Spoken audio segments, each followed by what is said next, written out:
This episode of One Piece was pretty damn tubular. It gave me those old school Dragon Ball Z feelings. I literally felt like I just got home from school, I was downing some high fructose corn syrup, and about to watch my favorite anime characters knock the living snot out of each other, and that's exactly what they did in this week's episode. And I love how simple it was. It was basically just an A-B scenario. The first half of the episode is all about Chinjao's backstory. The second half of the episode is when shit starts flying, the punches get explosive, and it ends in a really cool way. And there's a nice little twist there in the end too. So this episode really was a full package. It didn't have the best animation in the world, and I'm not going to expect that too much from One Piece, as it is a weekly anime series and it's been running for way too many years. But still, it's the story that makes this one interesting. In fact, Chinjao's backstory is absolutely ridiculous. I love when we actually jump into the DeLorean and go back in time. We can see that apparently Chinjao was from the planet Remulat, because he's a friggin' conehead. But this goes in line with his actual abilities. This is why he's been so upset,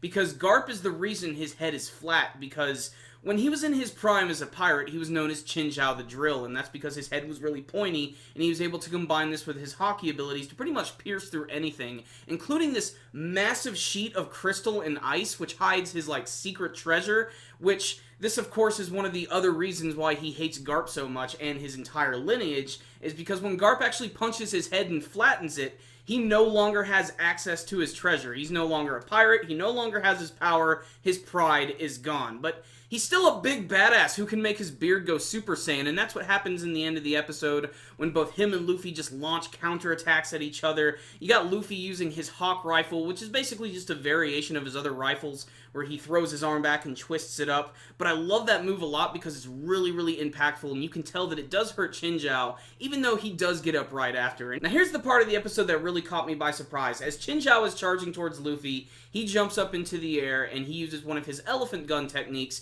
and they both hit each other head on. And as the scene is going on, it basically looks like it might end in something of a stalemate, but in a surprise twist, somehow Luffy actually manages to make Chinjao's head grow back into place. It literally sort of knocks it back, and then it just goes back to being pointy again. It makes no sense, and it shouldn't work at all, but hell, what do I know about the anatomy of One Piece characters? I'm not a frickin' doctor. What I will say it's awesome is because it sends him flying into the arena like a frickin' dart on a dartboard, and it causes it to explode, which is just a fantastic way for Lucy, to win this match. And at the end of the episode, you can see a lot of the other pirates that are watching are pretty impressed.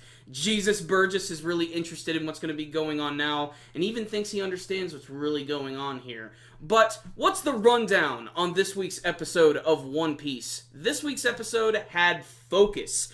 Unlike last week's episode, which was just sort of all over the place and really didn't serve too much of a purpose, this week had one story to tell, which was Chinjao's backstory and Luffy fighting against him in the end of their fight. And for the most part, it was really exciting. The actual backstory went fairly quick. I actually thought this was going to be something they could have dragged out for an even longer period of time, but no, it was just a little small part in the beginning of the episode, and boom! You're right back to the action, which happened to be really cool, especially in the first half of the episode. Like I said, the episode opens up with punching left and right. That's enough to get you really excited, but it also just looks really cool. I also really liked how Luffy's big elephant gun worked at the end, and it's kind of hard to believe how he actually knocked Chinchao's head back into place, but whatever, it's just one of those things in One Piece you just have to accept, but it made for a really nice defeat. As for what's going to happen with Chinjao now, I can actually sort of see him coming around to Luffy's side now, because in a way, Luffy sort of opened his eyes a little bit. He's sort of given him his piratey powers back, and maybe that's going to lead to an alliance in the future, which I think would be really cool.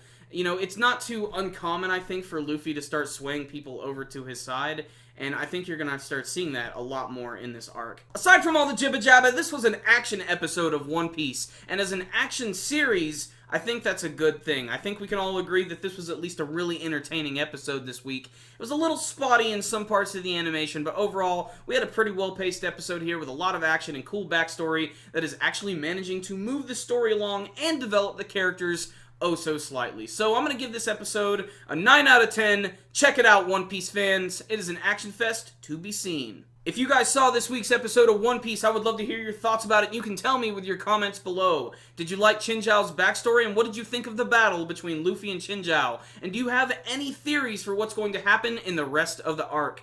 Remember guys, before you leave, hit that like button so you can give this video a thumbs up. It really helps out our videos. But the best way to help out our videos is to actually watch them.